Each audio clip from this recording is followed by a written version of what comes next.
Hello. Hi, everyone. Welcome back for another episode of I Am Sat. I am your host, Maddie Quinney, and I'm back. Sorry I missed last week. Your girl was at sea, as I posted about on the Instagram. Baby was at sea. I was in the middle of the ocean, and I lived to tell the tale.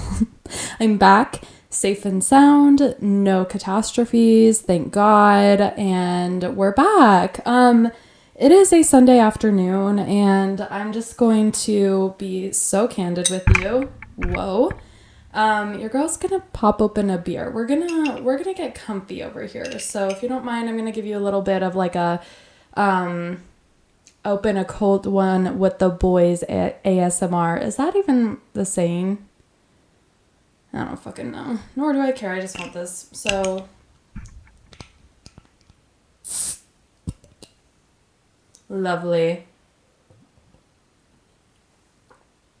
Girl, a Pacifico really does it right. I'm just going to throw this over there. Okay. Sorry. Well, welcome back. Honestly, not me taking a week off and being like, do I ever want to do this again?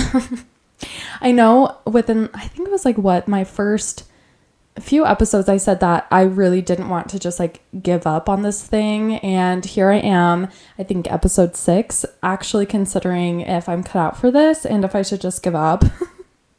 Also, something about me is I can't record without having these headphones on. It's like an OCD thing. I actually have to hear myself. I can't get in the zone unless it's on. These are on my ears, but I look ugly as fuck. So it's a challenge, and you know what? We're going to challenge the OCD demons inside of me over the next few weeks, and hopefully I'll get to a place where I'm not needing to wear this bullshit on my ears. I look crazy. I look chopped. I do. Okay, without further ado, let's get into the meat of this episode. So I am freshly back from my cruise, and I've got a lot to say about it, and I'll get into it. First and foremost, I want to thank Spencer formally.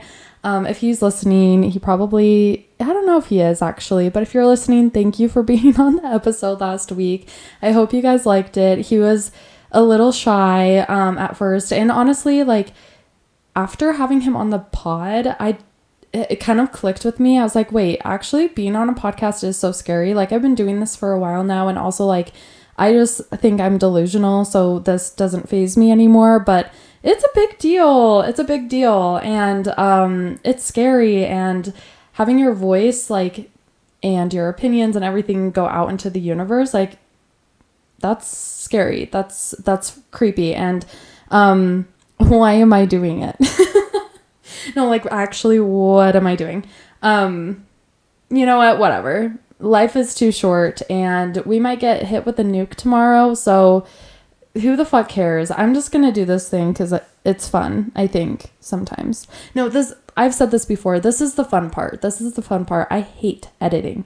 I actually really hate it. Ugh, a girl just wants to have fun, okay? I don't want to do anything not fun. Ugh. Anyway. Thank you, Spencer, for coming on my episode last week. That was really fun. And he is really good at doing research and teaching about what he's learned. I am so god awful at that. I literally am okay, do I have a disease or something? Because I cannot for the life of me remember details of stories that I read and everything. I really struggle with that. All I take away is the message of things. And so I could tell you that a cruise ship broke in half and sunk to the bottom. And I actually have no idea where I was going with that. I could just tell you literally the gist of any story, but ask me when it happened, how many people were on the boat, ask me literally any other question about it, and I will not know the answer. So yeah, that's literally the same thing with politics too. I will see stuff all the time on my feed and just like see posts and like do research on what's going on in the world or whatever. But because I cannot remember anything, I will tell other people about what I've seen online. And when they start asking questions, I am shaking in my boots. I literally start sweating uncontrollably because I'm like, I actually don't know anything. So don't ever talk to me about politics unless you aren't interested in details, because I will not give any of them to you. I won't. Okay. That's just the facts. Okay. Off to a wild start. Thank you. This episode is sponsored by Pacifico, and yeah. Okay, so here's the deal. I'm done with the French phrase of the week. I realized that it was a fun thing in theory, but the problem is I can't remember any of it. So why would you? And I'm done with that for now. I think the first step is to actually dedicate time in my own life to learning French, which is hard enough to do as it is. I'm a busy gal, so that shit is hard to do. So I need to understand the basics of the French language before I start trying to teach it to anyone. So we're putting a pin in that for now. We are actually not doing that anymore. However, I do want to start a new thing for now, and not to like interrupt myself, but this is what the podcast is all about. Okay. We're out here. We are ever changing, ever moving, ever evolving. Like, there is no box here. We can do whatever we want. That's the whole purpose. So I can do shit like this. Okay. And plus, I'm sure you were already thinking, Maddie, what the fuck were you thinking trying to learn French? No, you weren't thinking that. My demons are just telling me that in my head. Don't forget the monsters who live in our skulls. I can't forget them. They're there every day, bitch. Okay, so I'm starting a new thing. It's going to be like a fun fact of the week, because I got this idea because I found out a fun fact the other day. I was like, I think I need to tell everyone I know about this, because for me personally, this is so interesting. So get this. Get a load of this. So William Frey, he was a human in the 1970s, 1980s. He was doing research on human tears and the chemical makeup of the tears. And so he was doing tests on what they call basal tears, which are just like always there in your mouth. Oh my God, in your eyes, keeping your eye healthy and moist. We have reflex tears, which come from like smoke, onions, reflex tears. And then we have emotional tears, which are obviously triggered by powerful emotions. So he was doing chemical studies on these tears, and he found that the emotional tears have a totally different chemical makeup than the other tears. He found that they weren't just salty water. They are made up, or they contain an opioid peptide called, I hope I can get this right, leuenkephalin, that makes these tears directly connected to your nervous system. And because it's an opioid peptide, it almost has like a painkiller type of effect on your body, which is why it feels so therapeutic to cry. And then also this opioid peptide also like depresses the nervous system. So it's a way to regulate your body, which is why after you're done crying from an emotional response to something, you feel very drained, like you want to sleep and tired, and kind of just like that cleared out feeling after you have a good cry. Isn't that interesting? I don't know. So really, like, I guess the message there, if we're taking something away from that, it's that it's actually like a nervous system thing for you to cry when shit is tough or happy or whatever. It's actually like a chemical, biological nervous system thing. So if you think it's weak, no, it's not, bitch. No, it's not. Your body just has to regulate. And if that's how you need to do it, by all fucking means, okay? So yeah, isn't that interesting? I'm going to keep doing the local biz of the week. I am not off that train at all. This week, we are shouting out Gray Whale. They are in West Jordan, I think, or West Valley. I don't know, actually. I should figure that out. It's on the west side of I-15 in Salt Lake, near West Valley, West Jordan, whatever. Doesn't matter.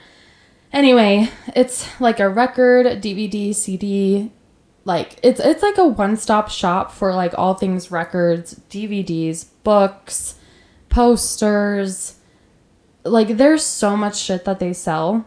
They sell cassette tapes. They sell a bunch of fucking shit. But, like, the workers there are so cool, and they have a large selection. I went there on Friday, and they had a Kurt Vile vinyl, which maybe I'm not like totally well versed in what's normal or not in vinyl stores, but I just feel like that was really niche. And if you don't know who Kurt Vile is, I didn't either until I went on this cruise. It was one of the artists that came on the cruise, and he is phenomenal. He's this like he's like this tall white guy with long black hair, and he low-key looks like a stoner. Like, that's just like his vibe. And he is just so funny. Like, honestly, he's like the most quirky dude ever, but like giving stoner vibe, quirky vibes, if that makes sense. And his music's phenomenal. Like, he has such a unique voice. Honestly, okay, I'm getting way ahead of myself because I was going to get to this later, but I'll just say this now. And whatever. Something that I loved about his style of music, it like taught me that you don't have to be a traditionally good singer to have a voice. Like, singing is just all about like finding your own voice and what works with you, and how your body and emotions express itself through song and singing. Like, you look him up, listen to his voice. It's definitely not conventional, or not like, he's no like Ariana Grande, but like, Jesus, he's still beautiful. And it just inspired me because I'm like, okay, I feel like everyone has the potential to have a voice. They just have to like find their range and feel confident enough to explore that. And it may not be conventional, but that is them. And that's like so beautiful to me. So yeah, they had one of the, like a vinyl of his at the shop. And I said, that seems niche. And they have a huge selection, like such a good selection. So anyway, check it out if you're here, if you're into vinyls, if you're into any of that. They have like some Criterion Collection DVDs. They don't have like a huge selection of those though. If I were to recommend going anywhere, I hate to say it, but Barnes & Noble and Orem, they have quite the collection, and it's a great one. So yeah, but Gray Whale still is a great choice. Okay, let's get into it. So real fast, let's just like catch up a little bit, some high level shit. What have I been up to? What am I watching? What am I reading? Bitch, I'm watching Survivor right now. I'm watching Survivor. Spencer and I started the 24th season of Survivor, just, I don't know, randomly, because we were like, we're in the mood to watch a season of Survivor. We binged that shit in like 3 days, okay? It's such a crazy season. There are some crazy personalities on that season. If you haven't watched that season, go do it. If you haven't watched Survivor, but you're into like the Traitors, or what else? Like, I don't know. The Traitors. If you're into the Traitors, which I'm also watching right now, so good. Rob is so fucking hot. Like, the last episode, he meowed. He meowed. I don't think that should be legal. I'm gonna say it right now. I don't think that should be legal. Okay, that's crazy. That's crazy behavior of the producers to let that slide. But, you know, they knew what they were doing. They said, this is great content. The girls will eat this up. The girls and the gays will eat this up. And I said, yeah, we will. And we did. So, yeah. Anyway, Survivor's great. Also, we've been watching, like, we love to, like, watch just, you know, those shows that just have, like, one episode is the story, like, Naked and Afraid. We watch that quite often. or like Wife Swap, or in this case, we've been watching Kitchen Nightmares. That shit's wild. Honestly, it's been breaking my brain a little bit. I feel like going out to eat is making me feel so uncomfortable these days because you just have no clue what they're doing behind closed doors. Like, you have no fucking clue. You have no idea if what you're eating is like has been frozen for 5 months to 2 years or not. Like, you have no idea, which is so scary. So yeah, I don't know if I recommend that, but it is it is entertaining. It's good TV, that's for sure. As far as like reading goes lately, so before the cruise, I posted on my personal Instagram and I asked people for recommendations on like lighthearted books, because before the trip, I was feeling really overwhelmed and quite afraid about the state of the world, just everything going on with ICE, the Epstein files, all of the things that are just coming out. Oh my God, like our foreign affairs. Oh God, it's just so much. It's a lot. And like literally every day I feel like I don't know if it's this sounds so dramatic. This is actually so dramatic. Actually, I'm not going to say it. It's a scary world out there. You know what I mean? And you just don't know what to expect every day. And then to consider the severity of experiences that so many people are going through that are way worse than anything I've ever been through. They're all going through it all right now. Anyway, I'm not going to get into it too much. I've just been spiraling about it. So I said, hey y'all, hey, help a girl out. I need like a cozy good read, like whatever. So my friend Courtney, she lent me a book called The Gift of the Sea. And girl, okay, so I'm not that far into it. I need to keep reading it. But it is so good. It is written by Anne Morrow Lindbergh. She is such a badass. Okay, so this was written in, oh my God, when was it written? Okay, hold on. I need to figure this out really fast. Okay, 1955, that's right. It's written by this woman who was like a pilot or something, and in like she was, I don't know. I think she had like 2 or 3 kids by the time she wrote this book. So she had to have been at least like 50 or something like that. Anyway, she goes on this trip by herself and writes this book. And it's basically like a journal of her thoughts about her life and why she's on this trip. It's like a solo trip, and she's living in this little cottage by the sea. And it is so wholesome. I will just leave you at that, but like, because also I'm not that far into it, but the way she writes, like God, it's so good. And it's so ahead of its time, because she talks about like the roles of women in the 1950s and like how women aren't cut out to work and also raise a family and keep a home tidy. Like, it's way too much for a woman to do that. And I'm thinking, oh my God, first of all, this is like way ahead of its time period, just because that's so cool to think that women were back out there like thinking this way back then too. Like, not much has changed, you know, but like it's also gotten way worse in my opinion, because so much more is demanded of us these days with social media and having a phone. Like, because everyone has a phone, it's like people just expect 24/7 access to you, and it's a lot. And that's just not realistic, okay? And so anyway, this book, the whole moral of the story is the book is really good. It is lovely, stunning, fascinating. I am eating it up, and I highly recommend it. Again, I'm not that far into it, but I already recommend it to actually anyone. And it's a short read. It's really like short and cute, and it's so inspiring. So I will probably be talking a lot more about that book if I'm being completely honest. And then I'm also reading not Catching Fire, Sunrise on the Reaping.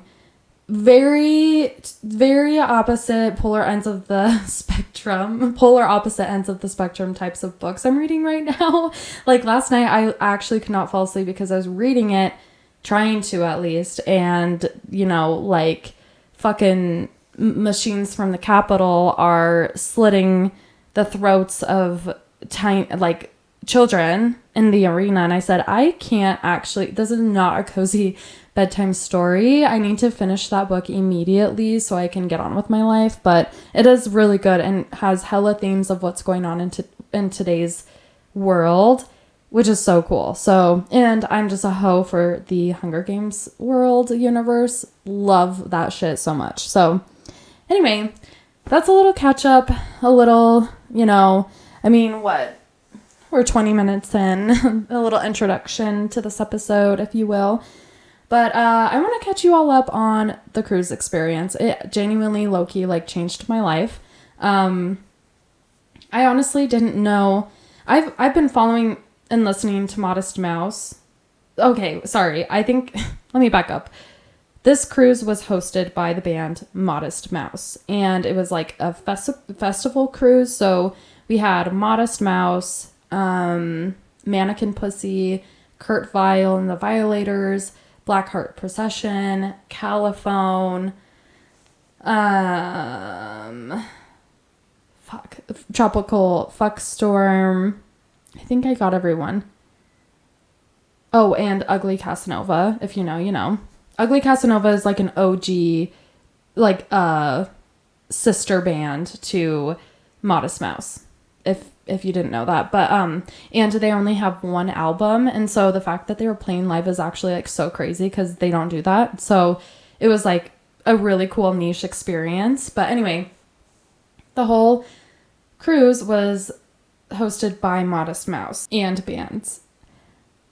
And before we went on this cruise, I have always been a fan of Modest Mouse. I kind of had a large fixation on them when I was I don't know, a senior in high school to, I don't know, freshman, sophomore in college. I really fixated on them a ton. And they've always been just one of my OG staple bands that I always listen to. But I don't know a whole lot about the band or the lore behind them. We just heard about this cruise and we said, that sounds like so much fun. Let's go. And we booked the tickets and we said, let's go. So I did some research on Modest Mouse, the band, and I'm going to share some stuff with you. And then we're going to break down my experience, on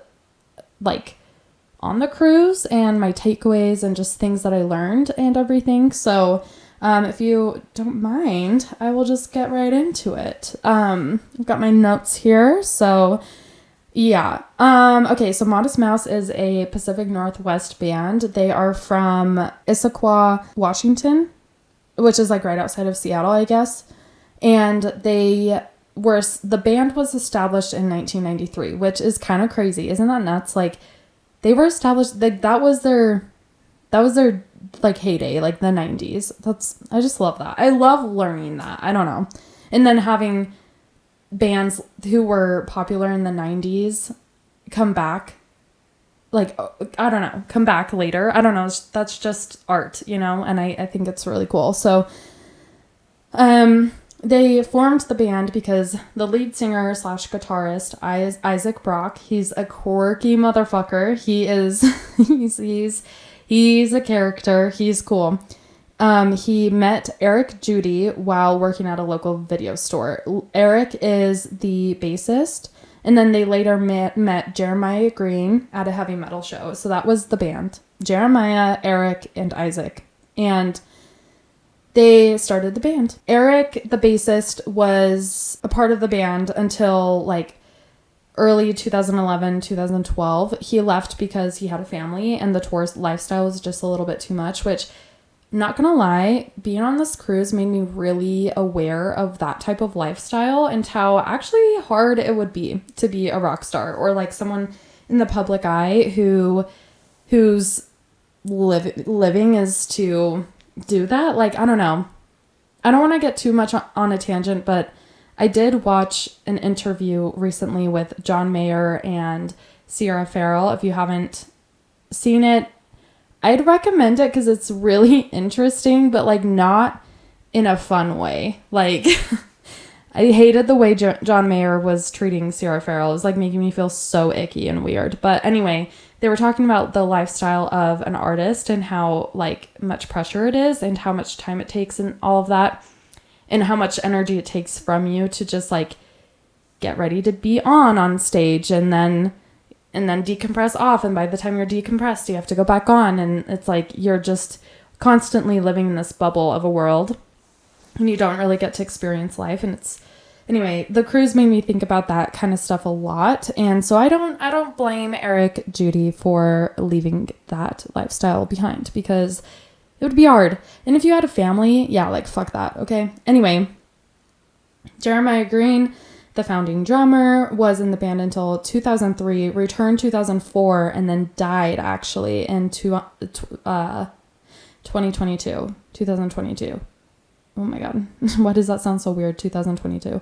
Anyway, he died from stage 4 cancer, which is really tragic. Rest in peace. And then when it comes to Isaac Brock, I wanted to learn a little bit more about his background, because he is a very interesting character. He's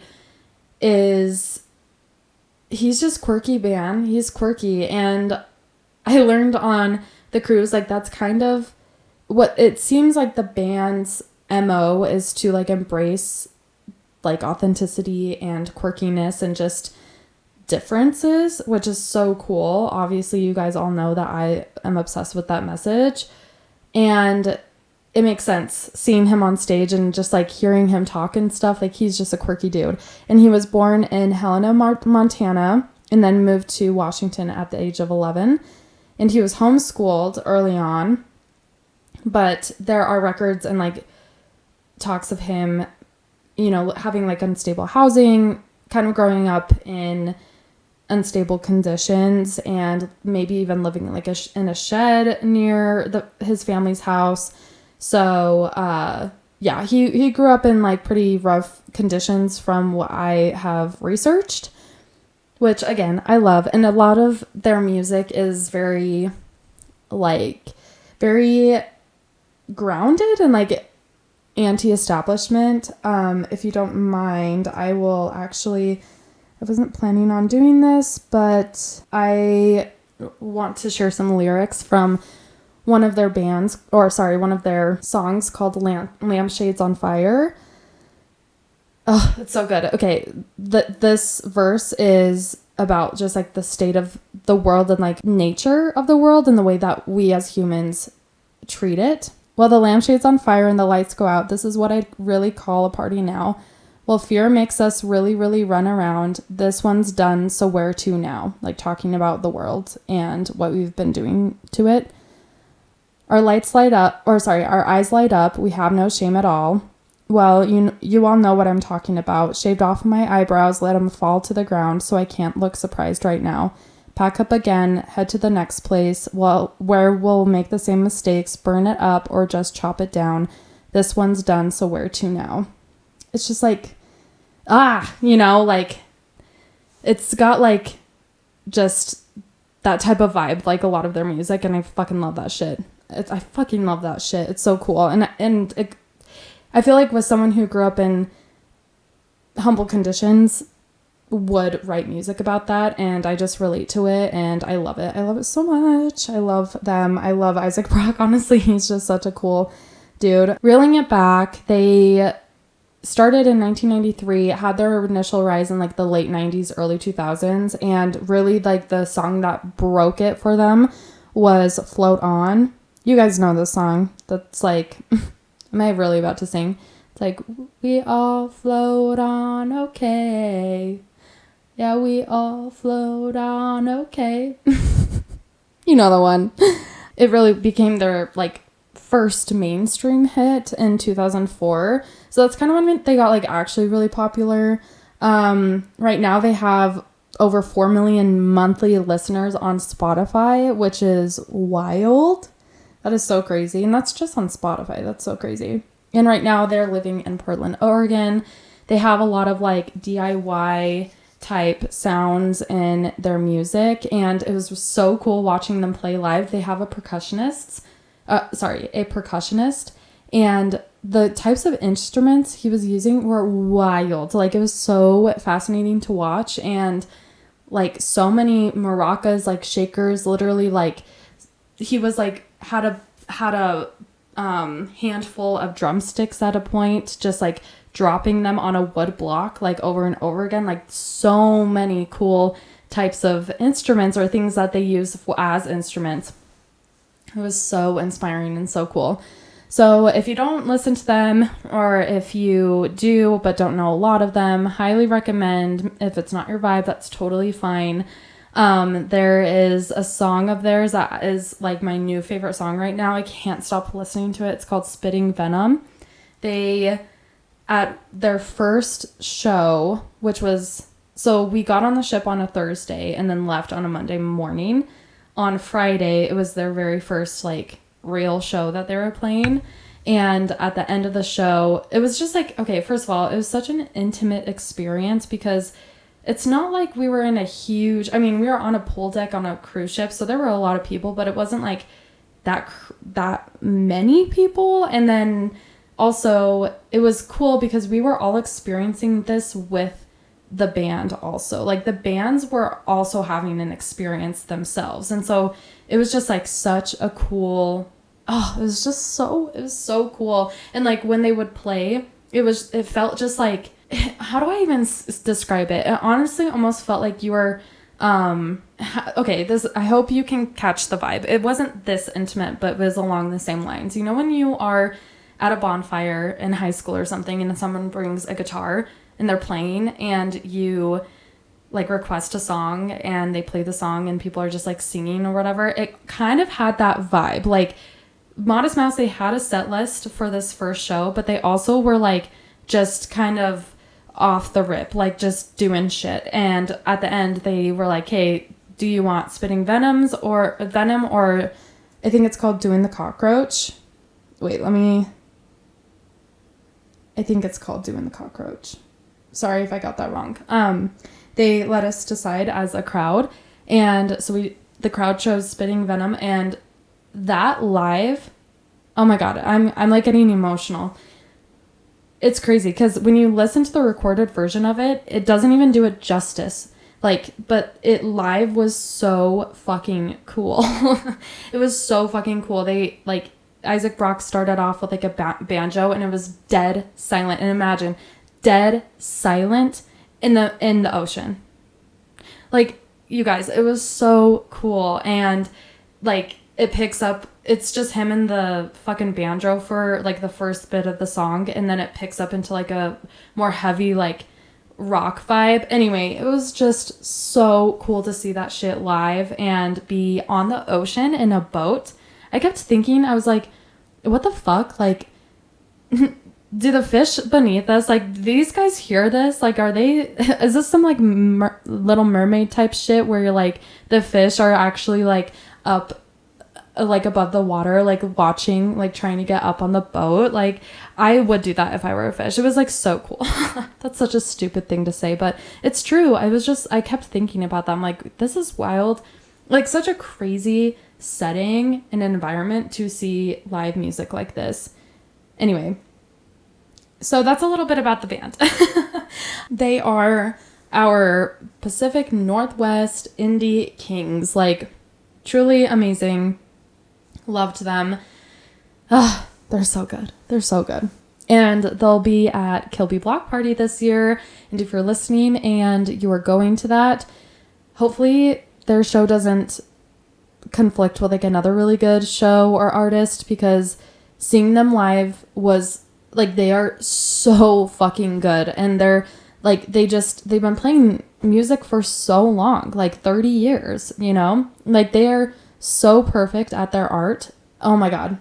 I mean, Isaac Brock is the only original band member left, but still, like, all of the other band members are incredible musicians and they have like really good chemistry on stage, and just, god, it's so good. It's so good. Ugh.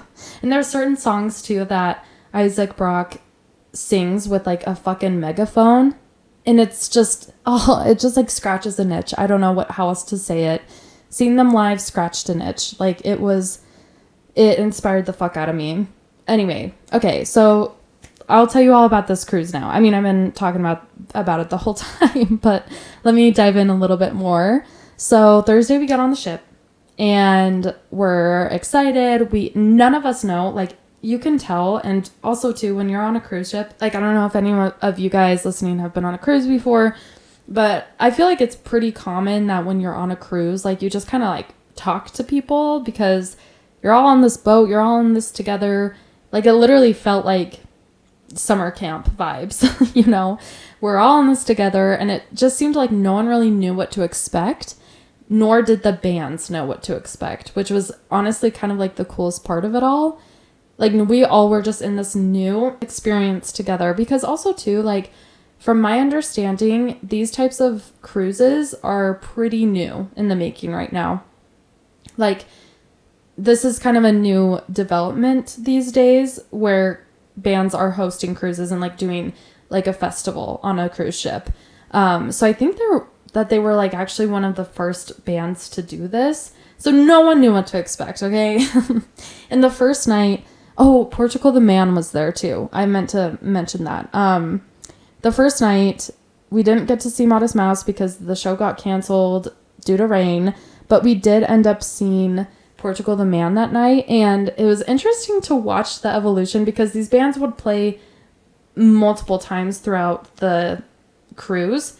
It was interesting to see the bands play multiple times and see kind of like their attitude and how they change and like what they would say and stuff, and like their just stage presence, their demeanor, everything throughout the experience. Because like the first night seeing Portugal the Man, not gonna lie, the lead singer, he seemed to have some fucking attitude. Like, he seemed to not want to be here at all. Like, we were at a bar when Portugal the Man, the band, like, walked in and talked to one of the crew members and asked for, like, direction to the room and stuff to get checked in and all of that. And the general vibe I was catching was, like, they did not want to be here. Like, this was the biggest nuisance to them. So, again, didn't really know what to expect. They were still really good, but like, yeah, the general vibe was a little off for me. And so I was like, hey, this is interesting. Like, do these bands even want to be here? Like, how did they get tied up in this? Like, was this Modest Mouse's idea, or was this like a different agency who recruited Modest Mouse? Like, what is the vibe? What happened here, you know? So, anyway, that happened. And then Friday, we were like, okay, another day, like, let's go. Friday was the first time we saw Modest Mouse live, which I just explained, like, was so incredible. It was, like, so intimate, and it was just so cool to be in a place, like, okay, when you're at a festival, that is also a beautiful experience because everyone paid money to be here. We're standing in a hot sun, like, we're making sacrifices to be here to see bands that we love, and it's, like, such a connecting experience. This was a little bit more like intimate of a connective experience because we came here, everyone who is on this ship right now is here for Modest Mouse, every single person. And that was beautiful to be like waiting to see them and talking to other people, and I don't know, just getting to know other people and like where they live, and like, I don't know, we met like a couple from Indiana, and I was like, what the fuck is in Indiana? I have no idea what it's like over there. Like, tell us all about it. I don't know. And like, everyone's kind of just on the same wavelength too. Like, this couple, they're in like their 40s, and they work for a land trust company that is all about like stopping land development to conserve the environment. I'm like, that is so fucking dope. We need that so bad. We need that. It's just like everyone we met was just like that. And like there was, sorry, I'm going off. I'm all over the place, but there was also like this big banner you could sign, and that literally changed my life reading everything that everyone was saying. Like, obviously there were so many like fuck ice signatures or whatever you want to call it on this banner, which I said yes, obviously. But like so many people were just like, love will get us through. Like, love will get us through this, and we will be okay. Like, so many like messages of that, and it was just so cool. Like, everyone was on like the same type of like wavelength, and it was just fucking awesome. Anyway, so to be seeing Modest Mouse all for the first time on this ship with everyone was like so special. It was so special. I loved it. I said this was so worth the money. And like, it's similar to Portugal the Man. At first, it kind of seemed like Modest Mouse was just like up there doing a job or whatever. But as the set started, as they were playing, you could tell like their walls were coming down and they were just getting more like real, and were kind of going off the cuff a little bit more and more as like time went on in the set. It just seemed like everyone was having such an synergetic relation or experience with the band. And, oh god, it was just so fucking cool, and it seemed like they were having just as much fun as us. So it was, oh god, it was so cool. And like, I see a lot of live music, and sometimes you can really tell that people are just there for like, the performers or bands are there for the job, like for real. But this was different. It was like these people were playing the music they created with so much passion, knowing that every single person they were playing their music to fucking appreciates it. And oh, it was so cool. Okay, Saturday we went to the Dominican Republic, which was really cool. We just like got off the boat and then got a taxi, and we were like, take us wherever. Like, where should we go? So the taxi driver like dropped us off at this beach club, and we met this guy. His name was Chris / Jonathan / Diestro. He told me he was born, his born name was Diestro, yeah, and his grandma, I guess, like, was like, I hate that name, you're not Diestro, like, you're Jonathan now. And he was like, okay. So he was gone by Jonathan his whole life, and then he started working at this beach club, and there were like 5 different Jonathans, and so he's like, okay, call me Chris. So I guess he's Chris to us, but we met him, and it was so cool to talk to him. Like, truly so cool to talk to him about his life, and like, because like, he had really good English, and also Spencer and I speak Spanish, so it was like really cool to just like talk to him in both of our languages, and just really get to know like his life and also his perception of the US right now. And to like, it was really cool. We had a moment where he was like, yeah, I have a lot of like friends and family in Miami, but like that doesn't seem like a safe place right now for me. So I'm stuck here, and until things change, or if they don't, I don't know. I'm just kind of waiting it out, but I really want to be reunited with my friends and family in Miami. So, yeah, that's kind of the vibe right now. And we just, I don't know, it was like a really beautiful experience to just be like, Chris, like, we are so sorry that this is happening. This is not okay. And he was like, no, it's okay. And we're like, no, it's not okay. Like, it actually is so not okay. And it was just such a connecting experience with like 2 different cultures, and I don't know, just like to relate, and just, I don't know, it was just cool. I love that. Traveling is so important, and talking to people you normally either wouldn't talk to, or just being open-minded and talking to totally different people of all walks of life is so fucking important. So if that feels uncomfortable for you, I challenge you to do it and try it. It's really cool to just like sit back and listen to someone's story. And yeah, it was really cool. I really enjoyed that. So yeah, we did that, and then we came back to the boat and we saw Mannequin Pussy. Oh my god, you guys, I literally am obsessed with this band. I'm actually obsessed with this band. They are so like punk. Like, honestly, they remind me of like a more like indie punk version of Paramore a little bit. Like, oh my god, they were so good, and they, again, scratched an itch for me, bro. Like, they went on this like rant. The lead singer, her name is Missy DeBice, I think that's how you say her last name. My new crush, by the way. Fucking love her. She like went off on this rant like midway through the set, and she was like, first of all, fuck ICE. And we all said, yeah, of course. She said, first of all, fuck ICE. And then she said, they want us all to feel isolated and alone and divided, but we aren't. We are, like, look at us all here in this room. Like, we are all connected. We're all united. We can unite on things, and like, it's all about community. It's all about like standing together in solidarity and like getting through this. Like, however you find community, like, that is what's going to get us through, and we need to like lean on that because they want us to feel scared. They want us to feel divided, like all this stuff. And I just said, girl, you're speaking my fucking language. That was like literally one of my entire podcast episodes. I was like, oh my God. That was like, I said, can I buy you a drink after? Like, please.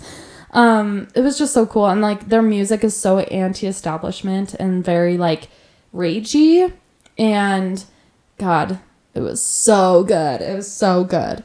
And then Sunday we saw Modest Mouse for the last time, and because it was like the last day fully on the cruise, and it was like really at that point, like again, at that point we've seen a lot of bands, like, right, whatever. I mean, I don't need to go into every single experience, right? But like we've seen a lot of bands and like over a few days now, and the things that they're saying on the stage, like almost literally quite a few bands got on stage like the second time they played. Portugal the Man is one of them. Also Modest Mouse did this as well, but like Portugal the Man specifically, like the second time they got on stage, the lead singer was like, okay, I gotta be honest, like before I got here, I did not want to be here. Like this did not seem fun to me. I couldn't believe that we agreed to this, but like now that I'm here, I'm having so much fucking fun. This is such a special experience to be here with other bands and to be here with people who like want to be here and want to listen to what we have to play and what we have to say. And like that was the general vibe of all of the bands. It literally felt like girls camp or like a summer camp vibe where everyone gets there, you know, we're getting situated. We're like, oh, like maybe we're a little bit homesick, you know, like just like what the fuck. And then we all like lean into the experience, and by the end of the experience we're all just like crying, like hugging each other, like fuck, like I don't want to leave, you know. That was actually the vibe of this experience. And so like seeing Modest Mouse for the last time on Sunday was like so cool because everyone was on the pool deck, and like we got to see them from like kind of behind the stage, which was so cool because you got like a true behind the scenes kind of POV, and those people are just so fucking talented. It's crazy. It's actually so crazy. And it inspired me. I was like, okay, so I'm going home and I'm learning an instrument. We're learning the bass finally, the bass guitar. I bought it and I bought a guitar during COVID, and I just haven't had the discipline. And I've been convincing myself I don't have the time, but I'm like, girl, I'm going to make the time for this. I'm leaning in, and we're going to play live music because I want to know what that feels like. Like seeing these musicians like get into, I like it to call it the soul zone. If you've ever seen Soul, like the Pixar movie, it's like about people who kind of like find their purpose in life. And when they find that thing or multiple things in their life that give them purpose and like get them locked in or whatever, they go into like a soul, like a zone where like everything's tuned out and they're just like one with whatever they're doing, whether that's piano or eating or whatever it is, cooking. Like they just like tune everything out and they just get so in tune with what they're doing. And seeing so many bands do that, I was like, girl, I'm so inspired. Like I want to know what that feels like. I'm like mediocre at a lot of things, but I've never really been good at anything because I've just given up too soon, you know. And I want to actually commit to learning how to play live music because I want to know that. I want to know what that feels like for real. Anyway, reeling it in. Sunday night, our last show was Kurt Vile, and again, just so inspiring. I already went on my rant about Kurt Vile, but again, so inspiring. It just like made me want to learn, like go home and learn how to express myself musically because it's like just so special and so cool. And like I feel like it has a way of, I don't know, I just feel like live music and like specifically humans playing music has like a specific wave, like it generates a specific wavelength that is extremely spiritual to me. And I want to know what that's like to play that, you know? So anyway, but the last thing I'll say about the cruise is the last night on Sunday night, we were in our room, like packing up, ready to go. And we were already feeling like really sad. This was after Kurt Vile, and we were just like, okay, I guess this is like done. And at this point, I'll get to it in just a second, but I had like a lot of takeaways from this trip that were really good for me. Like it low-key changed me. And so we were just like reminiscing and just kind of coming to an acceptance, like, holy shit, like this is done. And then Isaac Brock, the lead singer of Modest Mouse, and then Doug, I don't know how to say his last name. I think it's Mersch or something like that. He's the lead singer and guitarist for Built to Spill, also a 90s band. They hopped on the intercom and sang us a lullaby, like everyone, you know, on the ship. And then Isaac Brock, like, read us Goodnight Moon. And I just couldn't help but, like, cry, because I was just like, holy shit, I'm getting emotional thinking about it right now. Sorry, I'm being dramatic, but, like, it was just so beautiful and special, and, like, especially it just came at such a good time, because like I said before I left on this cruise, I was feeling really, really discouraged with like the state of the world, our politics, what's going on, feeling very hopeless and helpless. Like, what the fuck do we even do? Like, do we even have power here, you know? Definitely was like living in fear and leaning into that. And this trip reminded me that, like, it's okay to have hope, you know? That's, I'll just get to it. This was, like, gonna be my banger of the week, which was my biggest takeaway from the cruise. It's that, like, hope and fear are quite the opposite thing. And when you have the capacity to choose which one to lean into, because sometimes you don't, right? Like, if you're swallowed in fear, like, sometimes your ability to choose to get out of it kind of is not there, and you just have to wait it out until you do reach a mental state where you can maybe make some choices to lean out of fear and into hope, you know. But I just realized, like, when you do have the capacity to choose, like, what's the harm in leaning into hope, you know? Like, what is the harm? Because, like, if we're all on our way to our inevitable destruction, wouldn't it be a way better experience to walk down the road of hope to our inevitable destruction rather than fear, you know? And I get, like, fear is a way to, like, almost protect ourselves, but, like, I don't know. I just think that there's nothing wrong with, like, leaning into hope. Sometimes I even feel, like, guilty for leaning into hope, because I feel like right now, with how much so many people are suffering and are being ripped away from their families, or, like, you know, everything, like, literally there's so much going on everywhere, and has been for so long. And when I think about that, I kind of almost feel, like, guilty for having hope and like, choosing to have a more positive experience or, like, outlook on our situation because of everyone else who's suffering. Like, it feels like an entitled perspective, you know? But I'm realizing that, like, hope is actually way more productive than fear. Especially having gone on this cruise, like, I don't know, just feeling that sense of community gave me, like, a way clearer perspective and a way clearer mind. And it made me feel like, no, actually, we can do this. We can get out of this. Like, and we will. Like, I have hope in that, you know?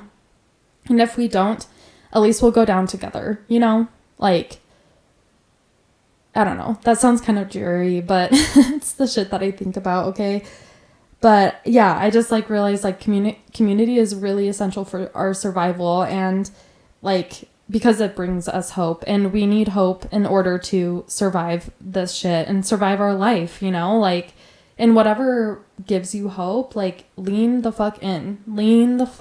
For me, like, it's a lot of things, but, like, live music is definitely a huge one. And, like, God, it's just necessary. So that's the message here, is it's okay to lean into hope and lean out of fear, and, like, we will get through this, and we will band together, and we will be okay.